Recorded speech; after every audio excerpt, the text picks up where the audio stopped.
ना कहीं हिंदू तो होंगे। तो हमारे बाप दादा जाते थे मंदिर, तो अभी जा रहे हैं मजार में। आस्ते आस्ते तब्दीली आ रही। अब देखिए मजार तीन चार इनकी जहालतें हैं। पहला कहते हैं मजार को पूजना गलत है।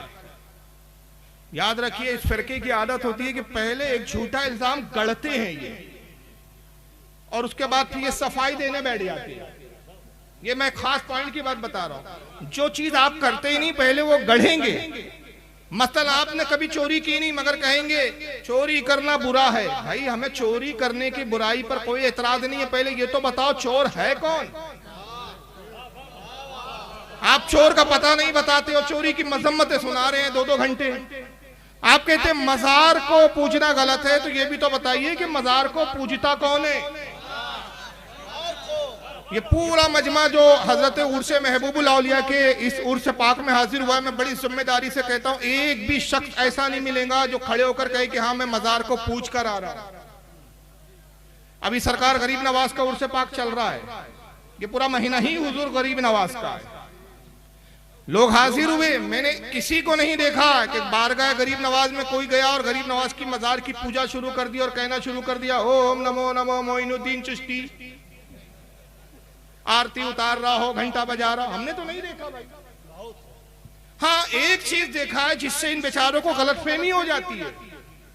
वो अक्सर होता है कि बाज अवाम में से या बाज उलमा भी कह लें कि मजार को चूम लेते, चादर को चूम लेते। ये चूमने को पूजना कहते हैं।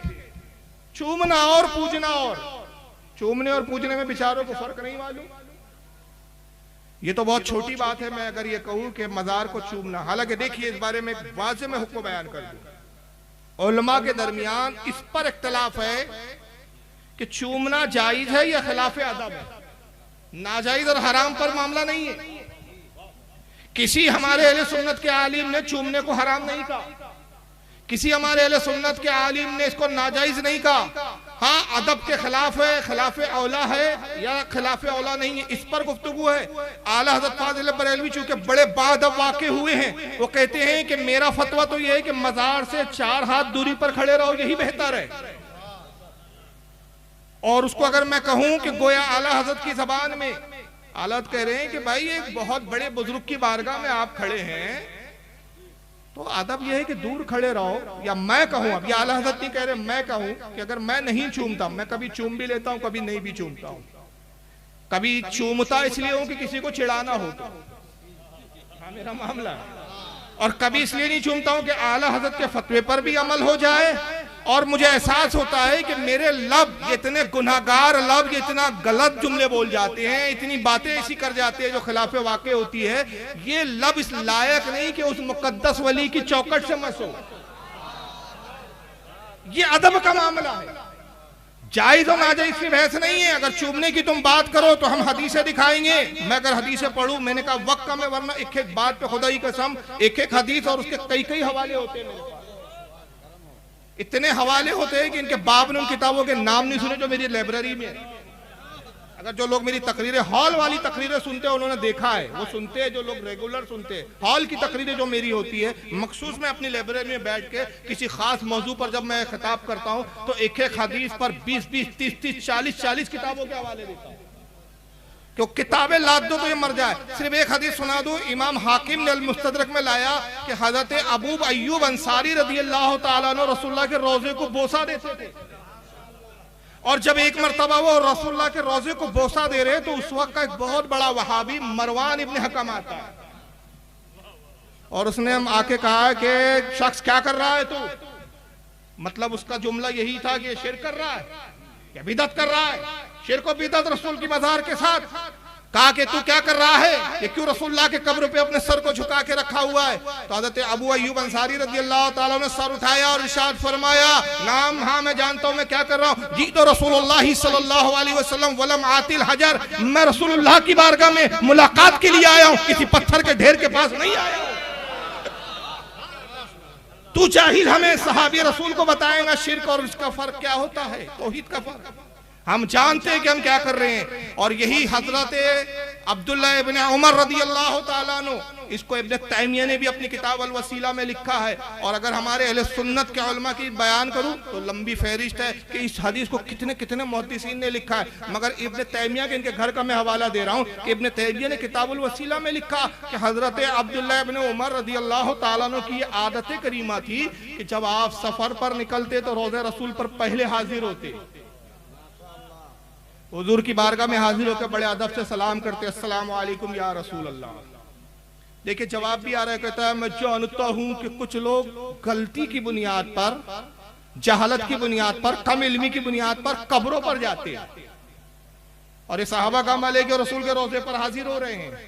हजरत अबू अय्यूब अंसारी हाजिर होते हैं, अब्दुल्ला इब्न उमर हाजिर होते हैं, हुजूर के रोजे के करीब आते हैं, कहते हैं अस्सलाम वालेकुम या रसूलल्लाह। हज़रत अबू बकर सिद्दीक की कब्र मुबारक के करीब आते कहते अस्सलाम वालेकुम या अमीरुल मोमिनीन अबा बकरीन।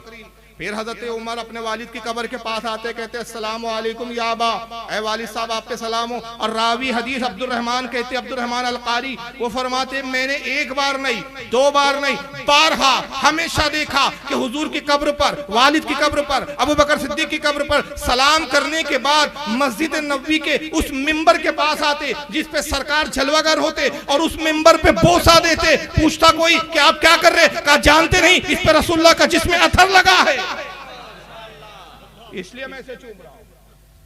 ये चूमने को पूजना कहते हैं बेचारे, यानी जो रसूल से करीब रहे वो तौहीद को और शिर्क के इम्तियाज और फर्क को ना समझ सके। ये जाकिर नाइक साहब टाई पहन के गधे साहब आप समझ रहे हैं। तो चूमना और होता है और पूजना, और खुदा की कसम कोई सुन्नी किसी मजार को पूजता नहीं। हम मजारों का अदब करते हैं, एहतराम करते हैं, और ये एहतराम इसलिए करते हैं कि रसूलुल्लाह ने हमें एहतराम करने का हुक्म दिया है। सुनान अबू दाऊद की हदीस है, हज़रत इब्न हज़म, अब्दुल्लाह इब्न हज़म कहते हैं मैं एक कब्र से टेक लगा के बैठा था, हुजूर ने देखा जलाल में फरमाया इब्न हज़म हट, न तू साहिब कब्र को तकलीफ दे, न साहिब कब्र तुझे तकलीफ दे। अर्ज़ किया या रसूलल्लाह क्या इस तरह भी साहिब कब्र को तकलीफ होती है? फरमाया ऐसे ही तकलीफ होती है जैसे किसी जिंदा को तकलीफ होती है। कब्रों के अदब का हुक्म दिया गया। हज़रत अबू हुरैरा कहते हैं कि मेरे नजदीक ये आसान है कि मैं तलवार पर चलकर गुजर जाऊं, ये आसान है कि मैं आग के शोलों पर नंगे पैर गुजर जाऊं, मगर उससे कई गुना ये मेरे नजदीक ज्यादा शदीद है कि मैं किसी मोमिन की कब्र पर पैर रख दूं। क्यों भाई, कब्री पे पैर रखने से क्या आपको तकलीफ है? मिट्टी का तो ढेर है आखिर। नहीं, उन्होंने बता दिया 1400 साल पहले अकीदा। अब हज़रत अबू अय्यूब अंसारी ने वाज़े लफ्जों में कहा कि वलम आतिल हजर, मैं पत्थर के ढेर के पास नहीं आया हूँ। उनकी निगाह देख रही थी आने वाले जमाने में एक ऐसा बदबख्त आएगा जो तक़वतुल ईमान नाम की किताब लिखकर हुजूर की कब्र को मिट्टी का ढेर कहेंगा मरकर मिट्टी में मिल गए। तो अंदाजा लगाइए जाकिर नाइक को आप स्कॉलर समझते हैं, और हालत यह है कि उसके बाद फिर दूसरी चाहलत की उन्होंने कहा मैं जानता हूं कि कल्चर जब आपस में मिक्सअप हो जाता है। देखिए जुमले यही थे ना कि बार बार दिखाऊं, फिर याद रखिए जुमलों को जब मैं वीडियो दिखाऊं। कहा कि हमारा जो कल्चर है मिक्स हो जाता है। हमारे बाप दादा पहले कहीं ना कहीं तो हिंदू थे, माफ करना हमारे बाप दादा हिंदू थे। हो सकता है कि मेरे बाप दादा गरीब नवाज के हाथ पर इस्लाम कबूल करे हो, दातागंज बख्श लाहौरी के हाथ पर इस्लाम कबूल करे हो। अरे हमारा इस्लाम तो इतना पुख्ता, इतना मुस्तहकम और इतना अजीज है कि दुनिया में जितने इलाकों में मुबल्लिगीन गए, सहाबा गए तबलीग के लिए, ताबईन गए तबलीग के लिए, तबे ताबईन गए तबलीग के लिए, औलिया गए तबलीग के लिए, जिन जिन इलाकों में जो जाने वाले मुबल्लिगीन तबलीग के लिए गए अपनी मर्जी से गए। लेकिन हमारा ईमान हुआ है कि जो रसूल को पसंद था कि कोई आने वाला जब ईमान देने आया तो वो खुद अपनी मर्जी से नहीं आया, आका ने भेजा। जाओ मोइनुद्दीन, हिंदुस्तान के लोगों का ईमान मुझे बहुत पसंद है, जाओ इस्लाम फैलाओ, जाओ इस्लाम की तबलीग करो। तो हमारा इस्लाम वो है कि जिसको इस्लाम के साथ भेजा गया, जिसने इस्लाम में हमें दाखिल किया, हमारे इस्लाम पर, हमारी सुन्नियत पर, हमारे इत्तेकाद पर कोई रसूलुल्लाह की मोहर लगी हुई है।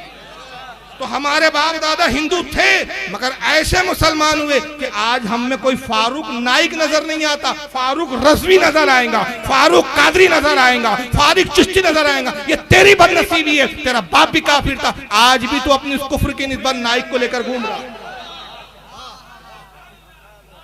नाइक याद रखिए, मुसलमानों के नाम नाइक नहीं होते। रहा होगा तू किसी नाइक कबीले से, मगर अब तो तू अगर बाज़ाहिर कलमा पढ़ रहा है ना, नाइक तो हटा, कादरी लगाने में शर्म आती है, चिश्ती लगाने में शर्म आती है, सहरवर्दी लगाने में शर्म आती है, तो जिनको अपनी निस्बत